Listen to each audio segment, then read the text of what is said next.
कथा प्रारंभ होते है, सुनो वीर हनुमान रामा, सुनो वीर हनुमान। आसन लीजिए प्रेम का, विराज कृपा निधान, सियावर राम जय जय राम, मेरे प्रभु राम सीताराम।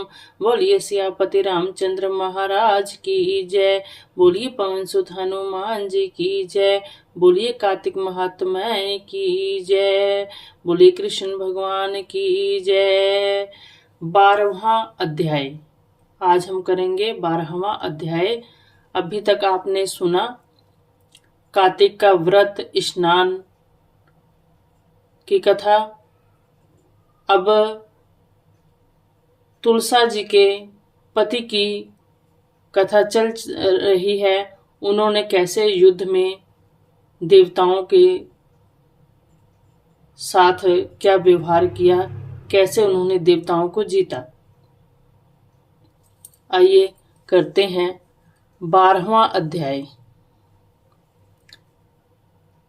नारद जी बोले, जालंधर नगर में पहुंचने पर भुवनपति राजा ने मेरा विधि पूर्वक पूजन किया। हंसकर कहा, हे ब्राह्मण, आप कहाँ से आए हैं? क्या कहीं कुछ भी नहीं देखा है? किस लिए आप आए हैं? आज्ञा कीजिए। नारद जी बोले, हे दैत्यराज, एक समय मैं कैलाश पर्वत पर गया। वहां शिवजी को पार्वती जी के साथ बैठे हुए देखा। कैलाश पर्वत 10,000 योजन चौड़ा है। इसमें कलव वृक्ष के सघन वन है, सैकड़ों कामधेनु गाय हैं और चिंतामणियों का प्रकाश हो रहा है। उसे देखकर मैंने सोचा कि त्रिलोकी में इसके समान कोई रिद्धि कहीं भी नहीं है। परंतु दैत्येंद्र, उसी समय मुझे तुम्हारी संपत्ति का ध्यान आया, सो मैं आपके यहाँ आया हूँ। स्त्री रतन के बिना तुम्हारी संपत्ति को देखकर विचार करता हूँ कि शिव के समान त्रिलोक में कोई सुखी नहीं है। भले ही नाग, कन्या और अप्सराएं आपके घर में हैं, वे पार्वती के समान सुंदर नहीं हैं। जिसकी सुंदरता देख समुद्र में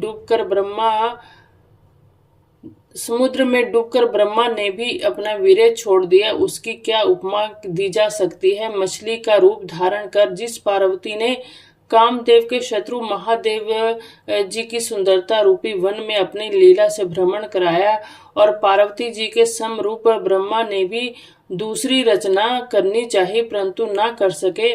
इसमें उस स्त्री रतन को भोगने वाले महादेव जी का वैभव सर्वश्रेष्ठ है। उनके सामने तुम्हारा वैभव कम है। यह कहकर उससे आज्ञा लेकर मैं चल दिया। दैत्यराज उसके रूप को सुनकर काम ज्वर से पीड़ित हो गया और विष्णु की माया से मोहित होकर सिंही का पुत्र राहु को महादेव जी के पास दूत बनाकर भेजा। राहु चंद्रमा को अपने काले रंग से रंग कर कृष्ण पक्ष सा करता हो कैलाश पर गया। नंदीश्वर से निवेदन करके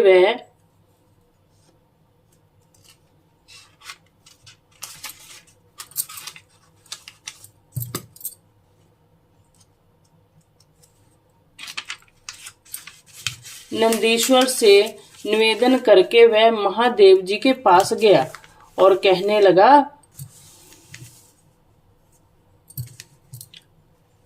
हे वृषभध्वज, त्रिलोकी के स्वामी रत्नेश्वर, जालंधर की आज्ञा सुनो। तुम शमशान में रहने वाले, मुंड माला पहनने वाले दिगंबर वेश को हिमालय के पुत्री नहीं प्राप्त होनी चाहिए। मैं रत्नों का स्वामी हूँ। पार्वती भी एक स्त्री रतन है, इसलिए वह मेरे योग है, तुम्हारे योग नहीं है। नारद जी बोले, राहु इस प्रकार कह ही रहा था कि महादेव जी की भौहों में से भयंकर शब्द करता हुआ एक पुरुष पैदा हुए। शेर के समान उसका मुंह था, जिसकी जीभ हिलती थी। ज्वाला में नेत्र, ऊपर का केश और सूखा सा शरीर था। वह पुरुष राहु को खाने के लिए दौड़ा, तब राहु डर के मारे भागा। राहु को उसने बाहर पकड़ लिया और खाने लगा। तब शिवजी ने उससे मना कर दिया कि किसी दूत को मारना नहीं चाहिए, तो वह पराधीन है। तब उसने राहु को आकाश में छोड़ दिया और महादेव जी से प्रार्थना की कि मुझे बहुत भूख लगी है, हे देवेश मैं क्या खाऊं। शिवजी बोले तुम जल्दी से अपने हाथ पैर का मांस खा जाओ। नारद जी बोले उस पुरुष ने हाथ पैर का मांस खा लिया, केवल सिर ही शेष रह गया।